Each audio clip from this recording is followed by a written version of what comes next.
Muy extraordinario día tengas hoy, campeona y campeón de YouTube. Estás aquí de nuevo en otro capítulo de tu super canal Ángel de Luz. Recuérdate que estamos conversando sobre los 6 temores básicos que el señor Hill los denominó los fantasmas del temor, o los 6 fantasmas del temor. El que tratamos en el capítulo anterior fue sobre el temor a la pobreza, que según palabras del señor Hill es insidioso. En este capítulo vamos a tratar sobre el temor a la crítica. El señor Hill aquí hace una crítica, valga la referencia y la abundancia de los términos, a la sociedad actual o a la sociedad que hemos experimentado durante toda nuestra historia como humanidad, porque esta misma sociedad es la que siembra en nosotros ese deseo a criticar. Ya vas a oír las palabras del mismo señor Hill que te afirmará estas cosas, pero es así, y realmente en Ángel de Luz también creemos en eso, y creo que puedes estar de acuerdo con nosotros en estas afirmaciones, porque es la sociedad la que nos enseña a creernos más que los demás, y aquí es donde empiezan los problemas, esa guerra de egos entre unos contra otros. Incluso las fiestas, que son lugares para divertirnos, en teoría no son más que un hervidero de egos, personas que hacen alusión de lo que son, creyéndose más por encima de los otros. Por eso es que es tan común oír desgracias en las fiestas, cosas feas que suceden en fiestas sobre todo, y es por esto, porque no son más que simples hervideros de ego.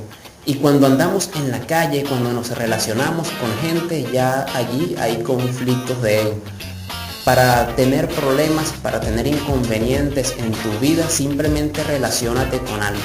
Cuando tú pones a 2 personas en un lugar y ambas están dirigidas por este ego social, que es el que les increpa y les hace actuar, bueno, lamentablemente, lo quieras o no lo quieras, tarde o temprano, allí va a haber conflicto.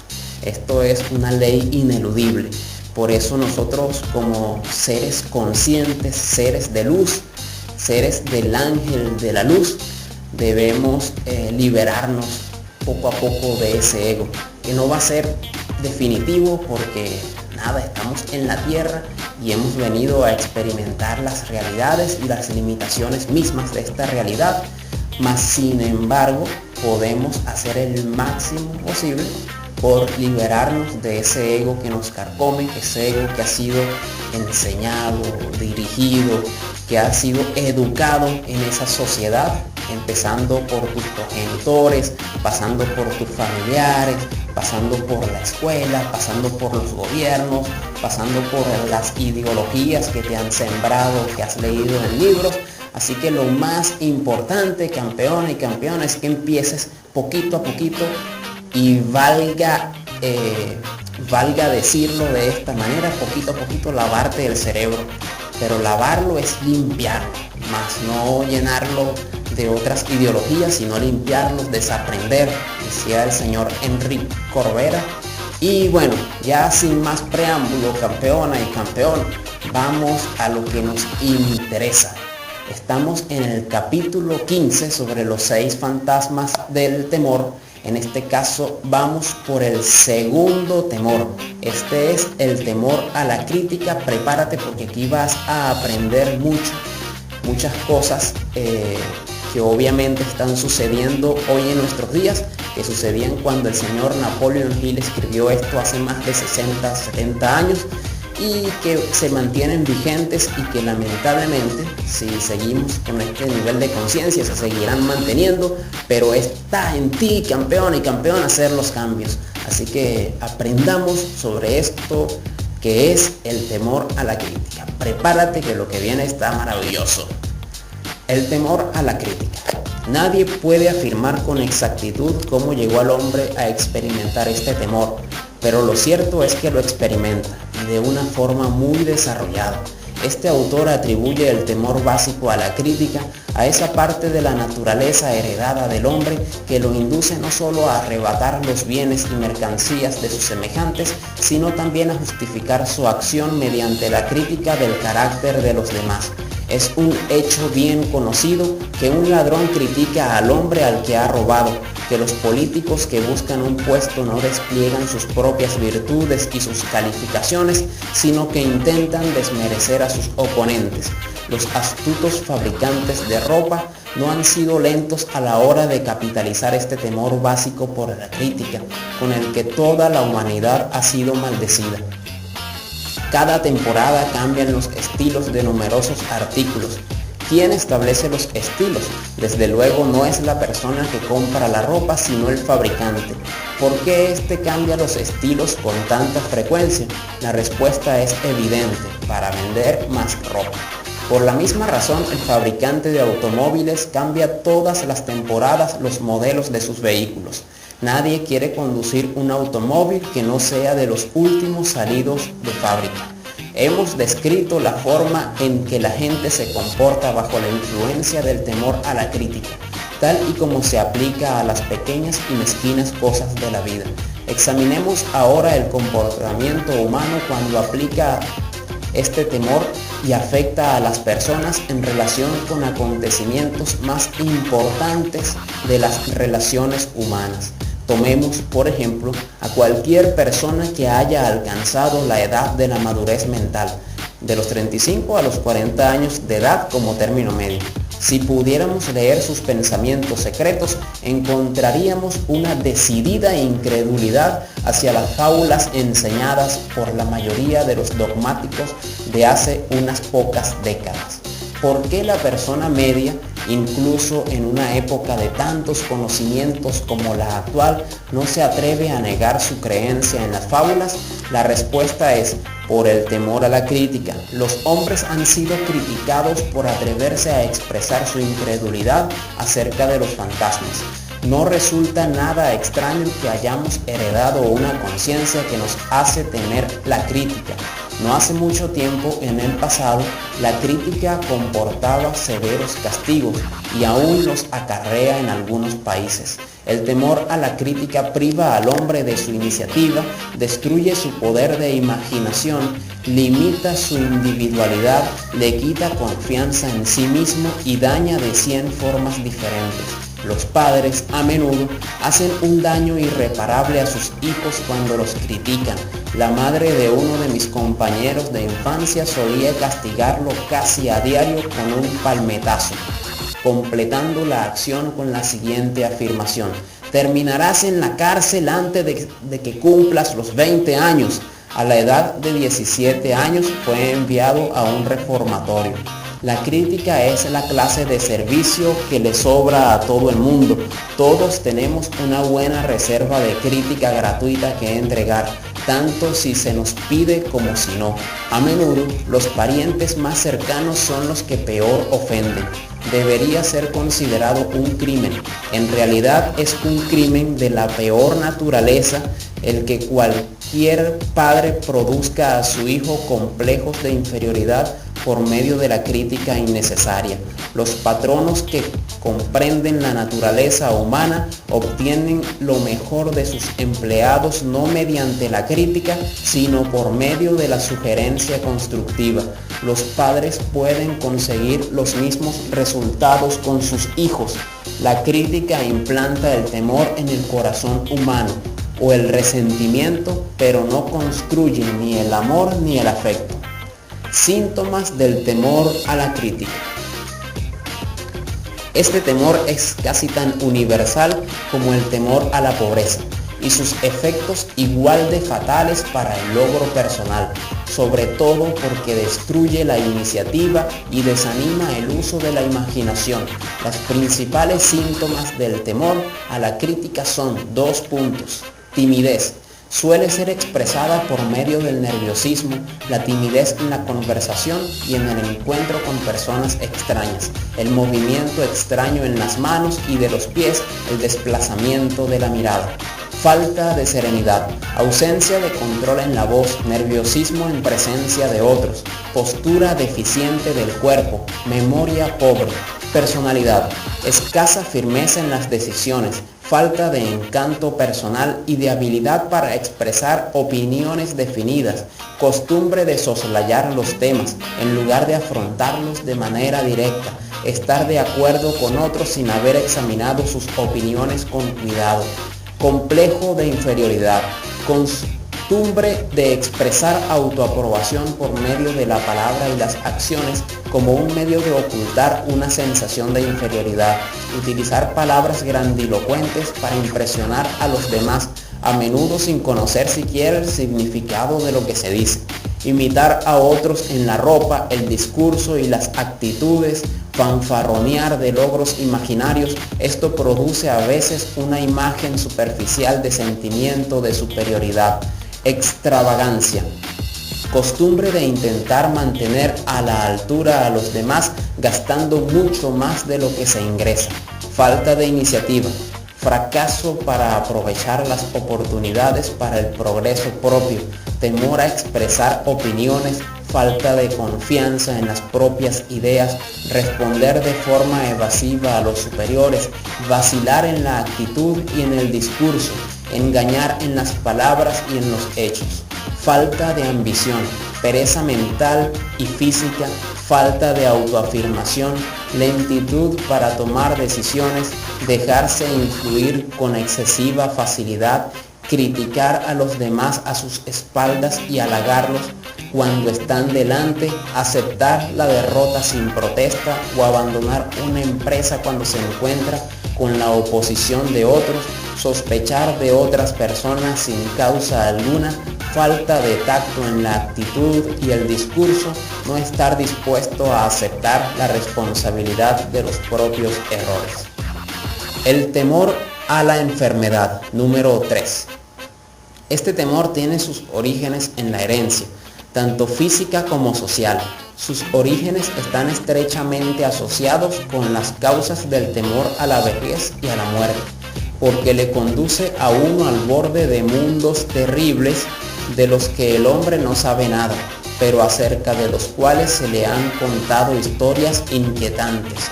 También existe la opinión generalizada de que ciertas personas poco éticas se han embarcado en el negocio de vender salud por el médico de hacer temer a la enfermedad. El temor del hombre a la enfermedad procede de las terribles imágenes que se han implantado en su mente acerca de lo que puede suceder si la muerte le llega. También le teme por la carga económica que puede representar. Un destacado médico estimó que el 75% de los pacientes sufre de hipocondría, enfermedad imaginaria.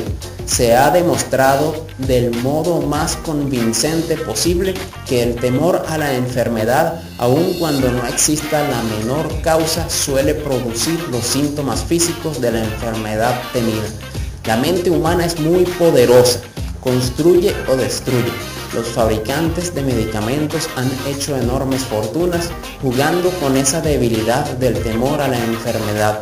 Esta forma de imposición sobre una humanidad crédula llegó a ser tan predominante hace una década que la revista Colliers emprendió una campaña contra los peores ofensores en el negocio de los medicamentos patentados.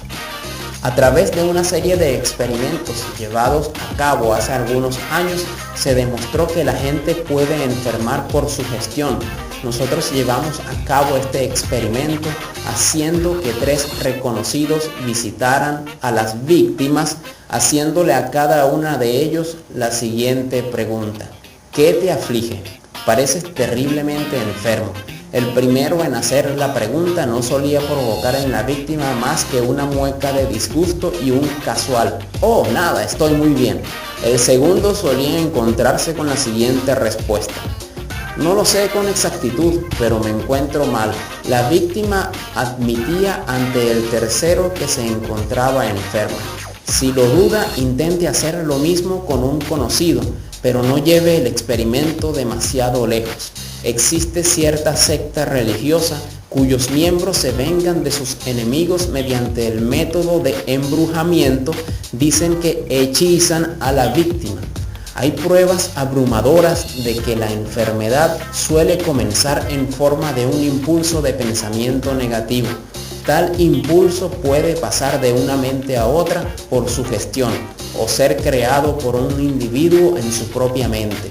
Un hombre bendecido con mucha sabiduría de lo que el siguiente incidente pueda indicar, dijo en cierta ocasión: cuando alguien me pregunta cómo me siento, mi respuesta sería darle un puñetazo. Los médicos aconsejan un cambio de clima a sus pacientes en beneficio de la salud, cuando realmente necesario sería un cambio de actitud mental. La semilla del temor a las enfermedades anida en cada mente humana. La preocupación, el temor, el desánimo, la desilusión en el amor y el fracaso y en los negocios permiten que esta semilla germine y crezca. Las desilusiones en los negocios y en el amor se encuentran a la cabeza de la lista de causas de temor a la enfermedad.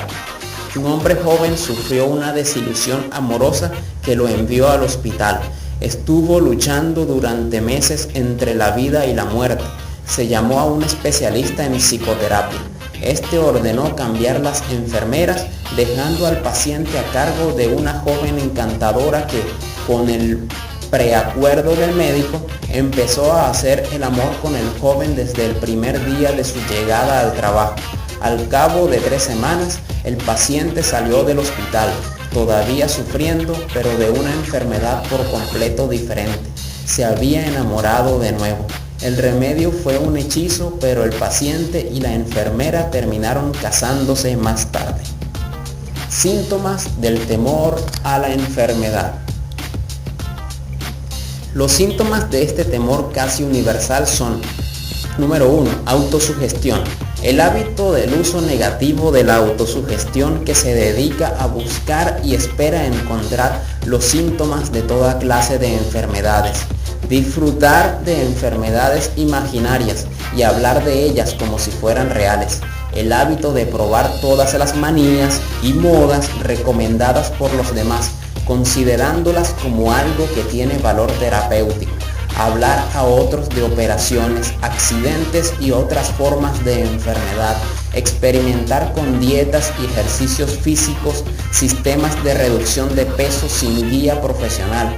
Probar remedios caseros, medicamentos patentados y remedios de charlatanes. Hipocondría. Número 2. El hábito de hablar de la enfermedad, concentrando la mente en ella y esperando su aparición hasta que se produce un colapso nervioso. Nada que se venda en botellas puede curar este estado. Se produce como consecuencia de un pensamiento negativo y la curación se logra solo mediante un pensamiento positivo. Se dice que la hipocondría, un término médico para referirse a la enfermedad imaginaria, produce tanto daño como la enfermedad que se teme tener. La mayoría de los casos denominados nerviosos no son sino enfermedades imaginarias. Número 3. Ejercicio. El temor a la enfermedad interfiere a menudo con un ejercicio físico adecuado y tiene como resultado el exceso de peso, haciendo que uno evite la vida al aire libre. Número 4. Susceptibilidad. El temor a la enfermedad quiebra la resistencia natural del cuerpo y crea en él un estado favorable para cualquier forma de enfermedad con la que uno pueda ponerse en contacto. Número 5. Autoconsentimiento. Hábito de buscar un poco de simpatía en el señuelo de una enfermedad imaginaria. La gente que recurre a menudo a este truco para evitar acudir al trabajo. Hábito de fingir una enfermedad para justificar lo que no es más que pereza o de hacerla servir como una justificación de lo que solo es falta de ambición. Número 6. Falta de moderación. Hábito de usar alcohol o narcóticos para eliminar dolores como los de cabeza, las neuralgias, etc., en lugar de buscar y eliminar la causa. El temor a la enfermedad suele estar relacionado con el temor a la pobreza, en especial en el caso del hipocondríaco. que se preocupa constantemente por la posibilidad de tener que pagar las facturas del médico, del hospital, etc. Este tipo de personas pasa mucho tiempo preparándose para la enfermedad, hablando de la muerte, ahorrando dinero para el cementerio y los gastos del entierro, etc. El hábito de interesarse por las enfermedades y de preocuparse por la posibilidad de verse afectado por una de ellas, así como el de leer los textos de los anuncios de medicamentos patentados, son aspectos del temor a la enfermedad. Bueno, campeona y campeón, qué interesante y valioso esta información que acabamos de compartir aquí en Ángel de Luz. Fíjate cómo conversa el señor Napoleon Hill sobre ese temor a la enfermedad que se ha generalizado y ha sido aprovechada por las grandes farmacéuticas del mundo. Imagínate, ya esto el señor Hill lo mencionaba hace más de 60, 70 años y hoy está más vigente que antes. Lamentablemente el mercado de los narcóticos, de las farmacias y de todos los que venden productos que entre comillas son para la salud, en realidad no lo son. En realidad son para la enfermedad, son productos para la enfermedad. Cada vez que tú compras un remedio para el dolor de cabeza, para la tos, etcétera, etcétera, estás comprando un remedio para la enfermedad, porque significa que primero tienes que estar enfermo para poder curarte. Y es lamentablemente lo que hacen nuestros médicos hoy en día. Hoy el médico no es más que un vendedor de medicamentos patentado, certificado por organismos del gobierno nacional, por organismos de los gobiernos, de las naciones, de los ministerios, etcétera, que tienen grandes nombres, grandes firmas y avalan esta actitud y avalan esta venta de medicamentos, de productos de farmacia que hacen daño y medran la sociedad actual y medran, por supuesto, nuestro alcance hacia la conciencia plena. Sin embargo, bueno, esto también puede ser considerado como un simple escalón que debemos subir como sociedad, pero más importante aún, que debes subir tú como individuo, como persona completa y plena que comparte en esta realidad de la cual ambos, tú y yo y todos los que aquí compartimos, respiramos el mismo aire.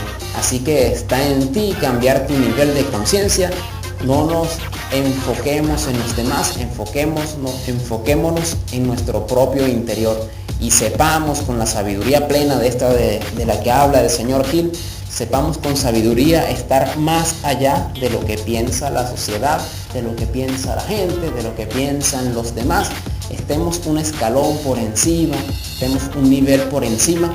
El señor Mahatma Gandhi decía que las palomas, cuando hay tormenta, simplemente se refugian en un árbol que pueda albergarlas, mientras que las águilas vuelan por encima de la tormenta. Está en ti elegir ser un águila en vez de una paloma que se esconde. Está por encima del problema y sabe campeona, sabe campeón que no hay problema. Cuando te das cuenta que no hay problema, tú estás por encima de eso que los demás o que las palomas llaman problemas. Así que conviértete en un águila real, en un águila resucitada, en un ave fénix que desciende de sus propias cenizas. Recuerda que las pruebas que tenemos en nuestro día a día, este temor a la enfermedad, por ejemplo, que puede ser una gran prueba para nosotros, no es más que una simple consecución del nivel de conciencia siguiente, un simple pasar la barda para estar en ese nivel de conciencia que has de alcanzar, que ha sido descrito por tu destino, por tu yo superior, por tu Dios, por tu diosa, por la persona en esa que tú crees que te dirige, que no está afuera, sino que está dentro de ti. Vuelve a ver dentro de ti, cierra los ojos para el exterior y abre los ojos para tu interior, para tu conciencia infinita que habita dentro de ti. No digas que Dios está en el cielo, di que Dios está en el cielo de tu corazón. Es mucho más importante esto. Y cuando te das cuenta que Dios está en el cielo de tu corazón, te das cuenta que la enfermedad misma tampoco existe, que los milagros suceden día a día, que día a día estás construyendo y haciendo milagros. Cada cosa que ves es un milagro. Decía Wayne Dyer, de un gran maestro hindú de él, que hablaba que vende tu inteligencia y compra la sorpresa, compra la admiración, compra el asombro, que cada día te asombres, te maravilles de lo que ves. Esto es importante, vuelve a ser como un niño. Decían que Albert Einstein, cuando lo entrevistaban y le preguntaban ¿cómo hace usted para ser tan inteligente?, él simplemente decía: la diferencia entre yo y alguien que no se considera inteligente es que yo nunca dejé de ser niño y nunca dejé de preguntarme por qué, o sea, nunca dejó de asombrarse. Eso es importantísimo, campeona y campeón. Cuando no dejas de asombrarte y de maravillarte, créeme que no existe la enfermedad. Y como ya lo señalaba, imagínate aquí, el señor Napoleon Hill hace más de 60 años, la enfermedad no es más que un simple estado mental que las farmacéuticas se han apoyado, se han aprovechado y te siguen vendiendo la idea de que existe la enfermedad, cuando en realidad existe un nivel de conciencia enfermo. De eso también hablaba el señor Hipócrates hace más de 2600, 2500 años, imagínate tú. Él decía que la enfermedad no existe, sino que existen personas enfermas. Qué importantísima esta frase. La persona se enferma a sí mismo. La enfermedad, como un virus, no existe como tal. Te ataca si tú estás en un nivel de conciencia tan bajo, en un nivel de energía tan bajo, que ella puede medrar en ti, entrar en ti y hacerte daño. Pero si tú te mantienes con alegría, con entusiasmo, con felicidad, con prosperidad, así como lo estamos haciendo tú y yo cada día, campeona y campeón, somos campeones de la luz, somos campeones del ángel de la luz. Y entonces cuando te sientes así tan entusiasmado, créeme que no hay enfermedad que valga. Bueno, campeona y campeón, este fue un capítulo muy pero muy interesante, una sección muy pero muy interesante. Ya en la siguiente sección, recuérdate que estamos en el capítulo 15 de Piense y Hágase Rico, sobre los 6 fantasmas del temor. Ya iremos por el tercer temor.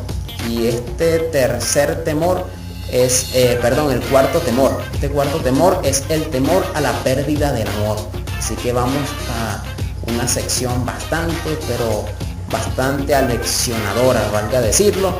Entonces, bueno, sin más que decirte, dale me gusta a todos los videos, pon allí tu like, tu comentario, crea un debate y un foro del éxito. Es importantísima tu opinión. De verdad queremos oírte, queremos conocerte, queremos leer tus comentarios para así poder mejorar, que todos mejoremos y ayudarte en lo que podamos ayudarte.